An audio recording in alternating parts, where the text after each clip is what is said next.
Oke, bismillahirrahmanirrahim. Assalamualaikum warahmatullahi wabarakatuh. Selamat pagi, karena saya bikin video ini pagi-pagi ya. Kita akan memulai kuliah minggu kedua ini ya. Minggu kedua, mata kuliah pengertian dan fungsi ekonomi. Jadi materi pertama ini setelah minggu kemarin kita perkenalan ya, kita akan membahas tentang pengertian dan fungsi ekonomi. Ya. Oke, lanjut ya.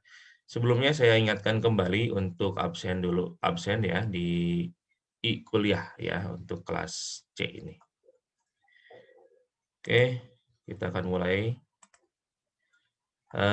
Pada materi kali ini ya, ini adalah tujuan dari pembelajaran. Kita akan belajar tentang atau kita akan bahas tentang prinsip-prinsip ekonomi, kemudian kita akan membahas tentang model ekonomi dan menjelaskan tentang pelaku ekonomi dalam berinteraksi ya. Kemudian kita juga akan membahas tentang ruang lingkup ekonomi secara mikro dan makro ya. Oke, lanjut.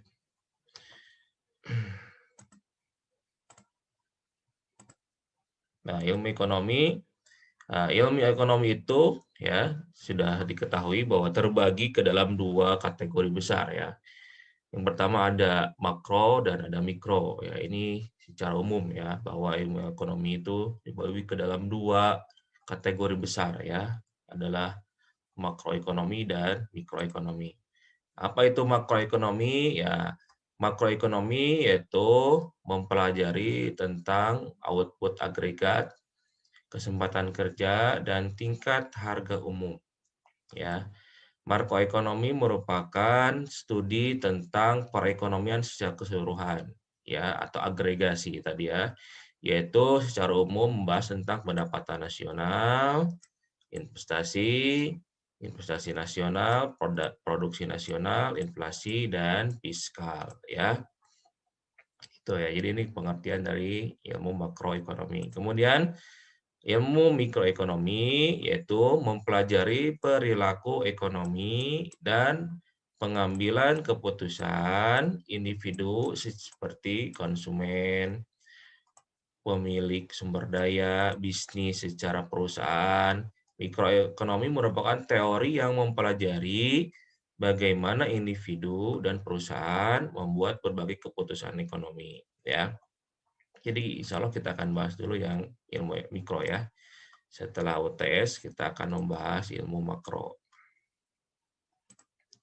Nah, pengertian ilmu ekonomi sendiri yaitu ilmu ekonomi merupakan ilmu sosial yang mempelajari perilaku individu dan organisasi yang terlibat dalam produksi, distribusi, dan konsumsi barang dan jasa. Ini adalah pengertian dari ilmu ekonomi ya.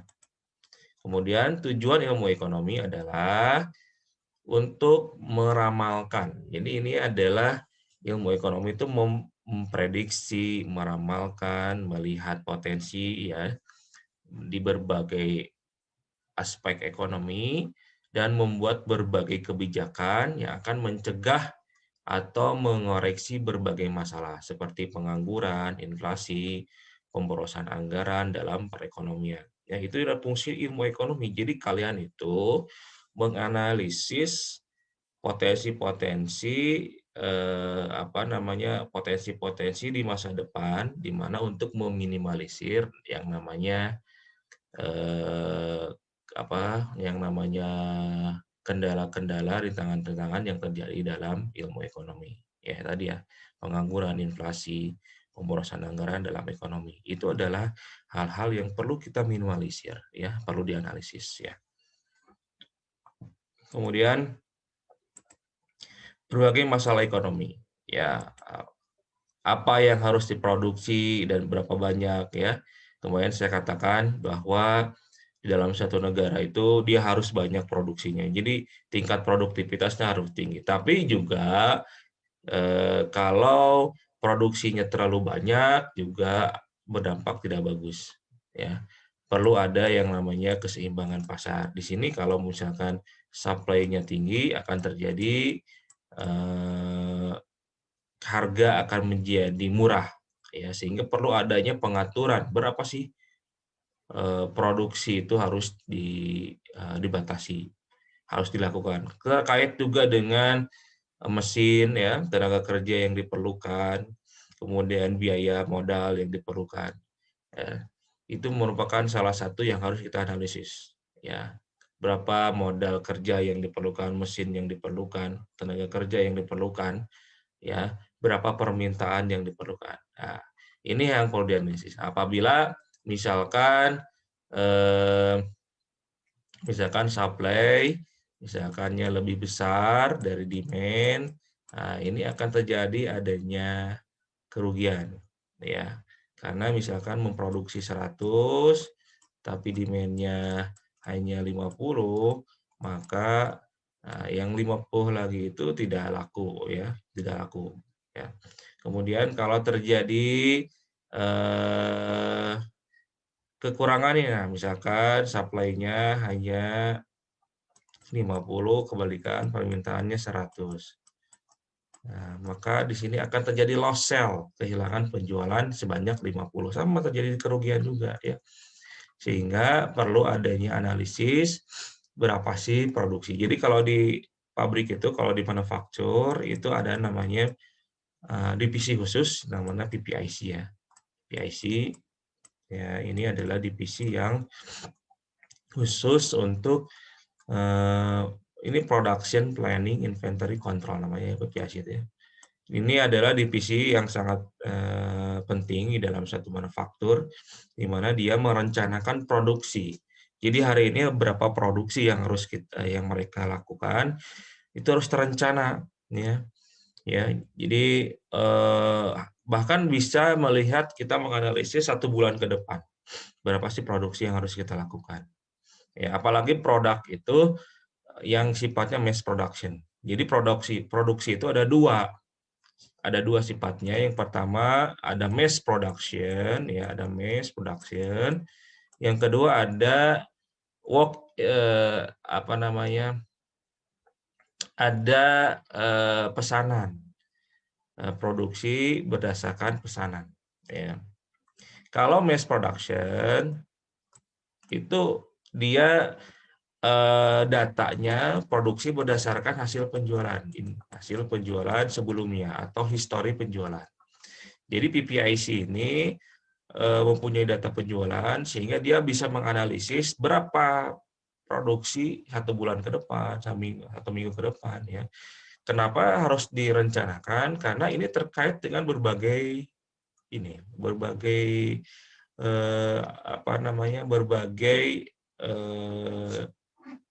biaya produksi, kemudian berapa tenaga kerja yang diperlukan, kemudian supplier, ada kesalahan teknis. Lanjut.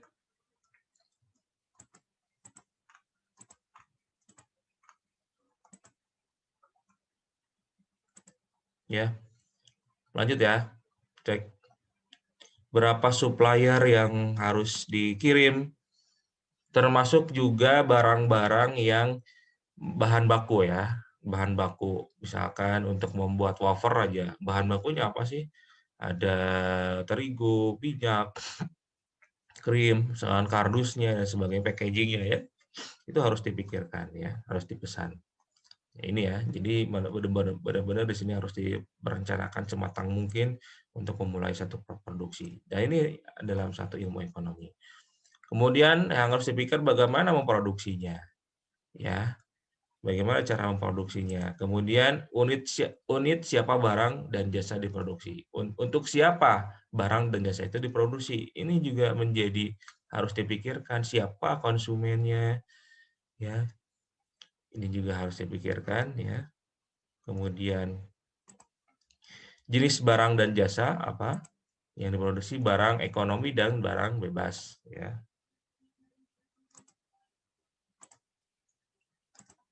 ya, barang ekonomi dan barang bebas.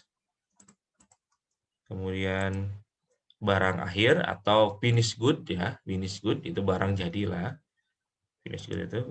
Dan juga work in process itu adalah barang setengah jadi, ya barang setengah jadi, work in process. Raw material barang mentah. Jadi jenis yang ada di pasaran itu ada 4 jenis. Barang ekonomi dan barang bebas. Barang ekonomi itu adalah barang yang punya value nilai, ya disebut barang ekonomi. Apapun itu, air sebagai barang ekonomi, kemudian tambang sebagai barang ekonomi, dan barang bebas ya. Barang akhir adalah di mana produksi memproduksi atau membuat finish good yang dimana barang ini langsung bisa dipakai sebagai oleh end user ya. End user itu konsumen ya, end user. Misalkan kalau baju itu sebagai garment itu bukan produksi baju, langsung bisa dipakai oleh konsumen. Ya, untuk sebelum jadi baju apa? Misalkan bikin kain. Kain ini disebut working process, tapi ada perusahaan yang hanya memproduksi kain saja, tekstil aja. Ya. Siapa ininya end usernya? Ya tadi manufaktur garment. Ya. Kemudian sebelum jadi kain apa? Benang. Ada perusahaan yang hanya produksi benang saja. Itu berarti work in process sebutnya ya. Nah, benang saja ini siapa konsumennya? Orang yang memproduksi kain.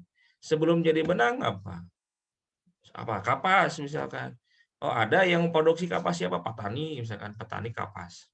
Kapas ya petani ya. Atau ada pabrik kapas ya. Gitu.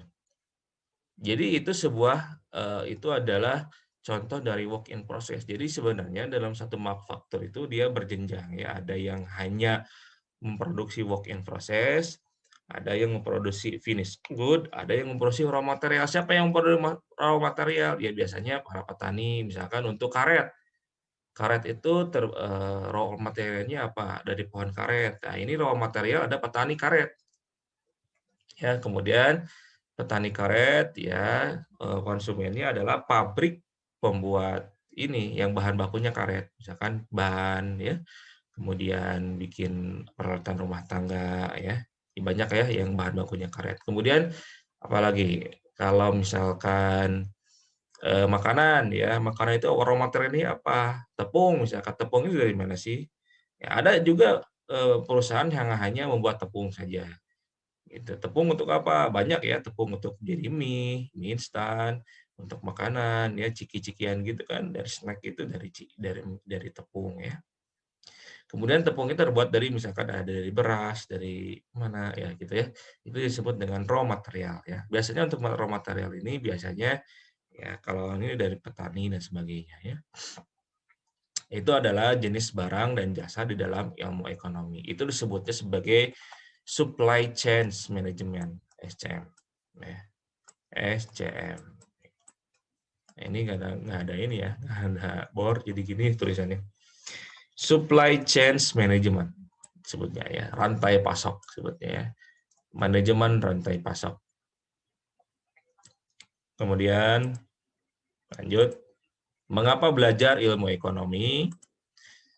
Membantu cara berpikir dalam pengambilan keputusan. Jadi kalian itu ya, apalagi kalau kita belajar makro gitu ya, para pejabat ekonomi itu harus benar-benar belajar makro. Ya, kalau kita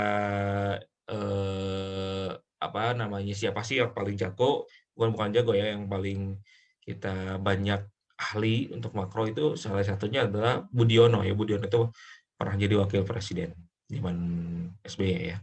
Itu salah satu ahli makro di Indonesia. Kemudian membantu memahami masyarakat ya, membantu memahami masyarakat secara perilaku ekonomi. Seperti misalkan kenapa sih inflasi itu ya, kenapa sih kita itu kalau dalam pemerintah pernah mencanangkan untuk tidak memborong barang di pasar. Misalkan begini, ketika terjadi kepanikan kemarin pandemi gitu ya, pemerintah itu jangan memborong barang karena itu akan menjadikan inflasi. Ya. Misalkan kalau kita telur itu, jadi mahal, kenapa sih? Karena kita banyak belinya, ada 2 kilo, 10 untuk 2 mingguan gitu ya, untuk 1 bulan. Nah, itu salah satu perilaku yang keliru ya. Kenapa? Karena ketika kita memborong barang, satu komoditas, maka komoditas itu akan jadi mahal di pasaran, langka, sehingga barangnya menjadi mahal, ya. Sehingga beberapa orang itu tidak akan kebeli. Misalkan ayam diborong karena mau pandemi. Maka perilaku yang paling benar adalah kita membeli, masyarakat itu harus diedukasi bagaimana mereka membeli sesuai dengan kebutuhan saja. Misalkan kebutuhan harian. 1 minggu misalnya telur itu berapa sih? Kan kita satu minggu nggak tiap hari makan telur ya.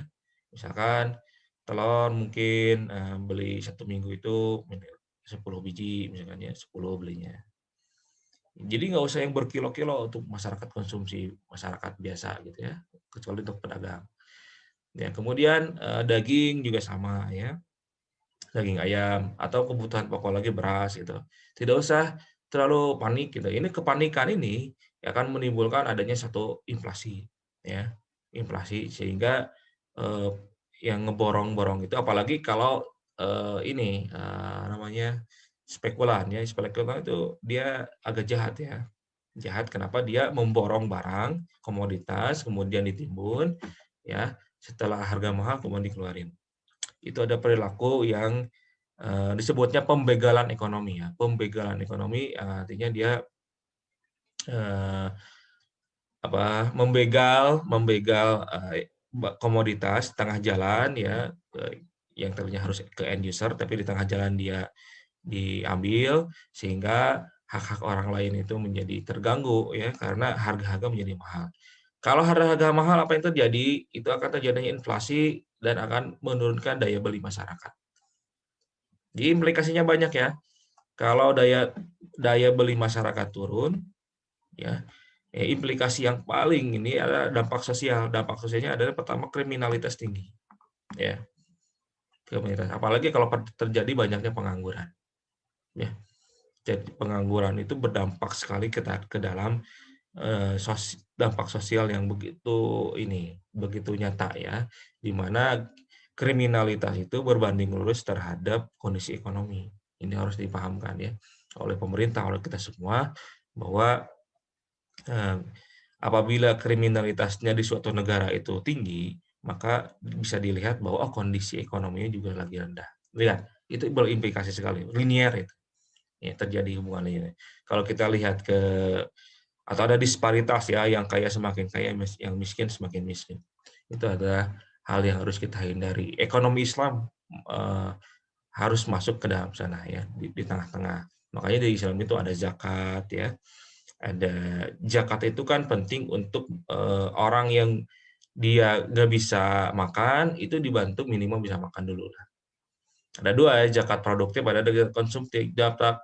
Ada orang Jakarta itu kan salah satunya dapat asnaf itu satunya orang miskin dan orang fakir. Apa perbedaan fakir dan miskin? Fakir itu dia orang lemah. Orang lemah itu dia misalkan untuk yang tidak bisa bekerja, misalkan orang-orang tua yang tidak bisa bekerja, ya tiap hari kita kasih makan. Kemudian ada juga miskin. Miskin itu dia sebenarnya tidak punya pendapatan, tapi pendapatannya kurang ya untuk memenuhi kebutuhan. Nah ini yang orang miskin ini harusnya bukan dikasih zakat konsumtif tapi zakat produktif. Bagaimana caranya yang orang miskin ini ditambah penghasilannya dengan cara dikasih modal gitu ya, atau diberi pelatihan agar dia punya keahlian sehingga dia punya modal untuk bekerja gitu ya. Itu adalah salah satu cara agar dia peningkatannya bertambah gitu ya. Jadi ada strategi-strategi khusus zakat juga ya. Kemudian selanjutnya membantu memahami masalah-masalah internasional. Karena ekonomi ini suka tidak suka ini berdampak ya. Misalkan ketika tahun 2008 itu terjadi krisis ekonomi global dikarenakan karena adanya fraud atau di Amerika ya, fraud itu adalah adanya kegagalan dalam ini ekonomi ya, keuangan salah satu perusahaan di Amerika, perusahaan besar Lehman Brothers namanya, Lehman Brothers, investasinya gagal. Sehingga karena Lehman Brothers ini investasinya gagal, menyebabkan terjadinya banyak kredit macet di Amerika itu karena kredit macet sehingga kerugian berdampak sistemik kerugiannya. Jadi banyak bank, kemudian lembaga keuangan yang dampaknya sangat besar sehingga Amerika waktu itu terjadi krisis. Bahkan Amerika tahun 2008 itu tidak bisa membayar PNS-nya tahun 2008. Ya. Karena Amerika sebagai pusat ekonomi dunia pada waktu itu, ya, maka ini berdampak sistem kepada negara-negara lain. Karena banyak sekali negara-negara yang ketergantungan terhadap Amerika. Ya, jadi ekspornya ke Amerika gitu ya, ekspornya mereka. Jadi Indonesia termasuk ekspor yang banyak ke Amerika, sehingga ekspor yang biasanya ngirim barang ke Amerika tersendat, tidak ada lagi. Ya, tidak ada lagi yang ngirim. Jadi mereka sudah tidak bisa lagi menerima barang dari kita ya karena krisis ekonomi, sehingga barang-barang yang biasanya pengusaha yang suka ngirim ke Amerika juga tidak bisa mengirim ke Amerika sehingga barang mereka tidak laku. Nah, itu berdampak sekali ya terhadap kemudian Cina sekarang sebagai negara ekonomi yang nomor satu di dunia ya juga kalau Cina misalkan terjadi misalkan kayak kemarin pandemi itu juga akan berdampak kepada negara-negara lain. Ya. Maka contoh yang paling bagus adalah kita harus berdiri di kaki sendiri ya, kita produksi sendiri ya. Kemudian seperti Cina lah udah mandiri ya. Jadi kita bikin apa-apa harus mandiri gitu ya. Tapi itu hal yang mustahil ya. Tidak ada satu negara yang tidak tergantung ke negara lain, tidak ada ya. Jadi kita harus bisa berhubungan baik dengan negara-negara lain ya. Karena kita membutuhkan mereka ya. Kita mungkin tidak ada yang di kita harus impor ya. Tapi kita tidak harus tergantung harus kepada impor. Kita harus memproduksi apa yang kita bisa. Ya, seperti bahan pokok ya misalkan kedelai itu kita harus produksi, susu, daging ya dan sebagainya. Karena negara besar, saya katakan ini, negara besar itu adalah negara yang produksinya banyak, bukan yang uangnya banyak. Ya, jadi kalian itu harus memikirkan bagaimana caranya kita memproduksi bahan baku misalnya sebanyak-banyaknya. Ya, gitu. Kemudian bermanfaat dalam membangun masyarakat. Ya, itu ya. Ini adalah mengapa belajar ilmu ekonomi. Kemudian prinsip-prinsip ekonomi, bagaimana kita membuat keputusan, ya gimana kita membuat decision making ya dalam suatu keputusan. Kemudian bagaimana orang-orang berinteraksi, bagaimana perekonomian secara keseluruhan bekerja. Nah, ini ya. Ini keputusan memilih ya, ada individu, perusahaan, negara. Termasuk konsumen itu ada 3 ya. Konsumen itu kita dibagi yang ada 3. Ada konsumen individu itu masyarakat, ada perusahaan sebagai konsumen, ada negara sebagai konsumen. Ya. Jadi konsumen itu ada 3. Kemudian sumber daya terbatas dan langka. Jadi yang namanya sumber daya itu pasti terbatas dan langka, sehingga dia punya value nilainya. Yang ini yang harus kita tingkatkan sumber daya ini. Kemudian memilih, ini juga sama ya. Jadi ada interaksi. Ini satu sama lain ini berinteraksi individu ke perusahaan ya, ini individu ke perusahaan, ke company, kemudian ke negara. Ya. Jadi individu masyarakat membeli barang ke perusahaan. Perusahaan kemudian mendapat keuntungan. Kemudian perusahaan membayar pajak ke negara. Kemudian negara membeli satu barang ada ke perusahaan kan, ada belanja negara ya. Kemudian negara memberi subsidi kepada masyarakat. Jadi ini bolak-balik. Mulai individu ngasih ke negara berupa pajak. Jadi ini bolak-baliknya. Itulah sebagai ilmu ekonomi. Jadi pajak itu kita bayar ke negara pajak dan negara memberikan feedback-nya berupa subsidi, fasilitas umum dan sebagainya. Dan untuk membangun fasilitas umum itu harus melibatkan ini perusahaan company ya. Misalkan bangun jalan, dia harus melibatkan company. Maka di company ini perusahaan ini dia hidup gitu ya, bisa menggaji, ada pegawainya. Itu siklusnya ya ekonomi itu ya. Nah, itu adanya interaksi di sini. Jadi negara, company, individu itu saling berinteraksi ya. Kemudian prinsip ekonomi kita selalu menghadapi trade off. Nah, biaya atau keputusan investasi. Kemudian rasional, bereaksi terhadap insentif. Ya, kemudian perdagangan saling menguntungkan. Trade off itu adalah di mana perdagangan ya menghadapi perdagangan bebas ya. Kemudian kelangkaan terhadap itu ya. Jadi satu komoditas itu selalu adanya kelangkaan kalau terjadi itu apa namanya demand yang tinggi ya. Demand, apalagi kita negara besar ya, penduduknya besar sehingga permintaan pasti tinggi ya. Jadi Indonesia ini biasanya sebagai pasar negara-negara lain. Misalkan kita sebagai pasar Cina, kita sebagai pasar negara-negara Eropa, ya karena kenapa? Karena kita punya potensi sebagai negara besar dengan penduduk yang besar, ya pasti permintaannya tinggi ya. Biaya atau kita keputusan investasi ya, bagaimana kita suatu investor memberikan keputusan terhadap menginvestasikan kepada saham, kepada reksadana atau yang lainnya, atau kepada sektor real ya, sektor real. Perusahaan UMKM dan sebagainya, itu adalah keputusan-keputusan yang harus dihadapi dalam prinsip ekonomi. Rasionalitas ya, karena semuanya kalau kita ekonomi itu rasional ya, di mana mereka yang menghasilkan keuntungan ialah yang dipilih ya. Kemudian bereaksi terhadap insentif. Ya, ini insentif yang penting ya. Semua pekerjaan itu tujuannya mendapatkan insentif. Tidak bisa dipungkiri ya, kita kerja untuk apa sih? Untuk mendapatkan insentif. Kita berusaha, berinvestasi, apapun itu tujuannya kita ingin memperoleh insentif. Ini ya.